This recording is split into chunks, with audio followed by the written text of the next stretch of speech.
道速猛龍係跑得最快嘅恐龍，而且佢係食肉嘅添。你睇下佢啲人幾尖，我仲知道佢嘅體重、高度同埋長度。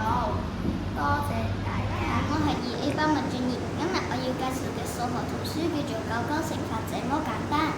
我哋2年級數學要開始背乘數表啦，唔知你有背熟咗未呢？今日我講呢本數學圖書係專係講九九乘法嘅，佢入邊有好多各式各樣嘅題目俾我哋反覆練習，而且佢仲有一個QR code 係可以俾我哋更有節奏同埋更快咁練習呢本書入面嘅題目。我中意呢本書係因為佢有好多各式各樣嘅圖案同埋各式各樣嘅顏色，令我不知不覺就記起咗乘數表啦。而且佢入邊都有好多嘅加法同乘法一齊嘅概念，令我更快就學識咗除法了。今日我嘅介紹就嚟到呢度，希望大家會中意，多謝大家。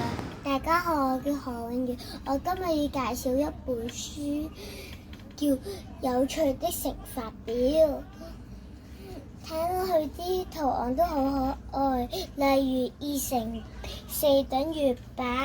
如果都想睇嘅話，你哋可以喺課室度借嚟，佢哋可以學到1至10嘅乘法表。多謝大家。大家好，我係3A 班陶樂瑤，我會介紹呢本書《小兔子學存錢》。我哋一齊嚟睇下1頁啦。小兔子佢第一個星期儲到600就係2斤，花咗1斤，存下來1斤。小兔子心想，每個星期存1斤胡蘿蔔，那麼只有10個星期我就可以買到1間兔腳屋啦。呢本書好好睇㗎，大家一齊嚟借啦！呢本書唔單止可以令我哋學到新知識，仲可以令我哋嘅數學科嘅成績提高。大家好，我係3B 班袁慧月。今日我要介紹嘅書就係滴答滴答學時間。呢本書好有趣㗎喎，你睇呢個封面幾靚，我哋一齊打開睇下啦。一天被分為小時、分鐘同埋秒。一分鐘有60秒，1小時有60分鐘，一天有24小時。秒係一個比較短嘅時間單位。我嚟考下你哋啊！除咗小時、分鐘同埋秒之外，多數人會將一天分為咩同咩呢？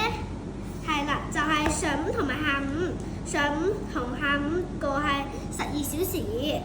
你睇呢個怪物講，從午夜到中午的12小時稱為上午，從中午到午夜的12小時稱為下午。呢本書好有趣㗎，你哋快啲嚟借啦！大家快啲到課室圖書櫃借圖書啦！拜拜。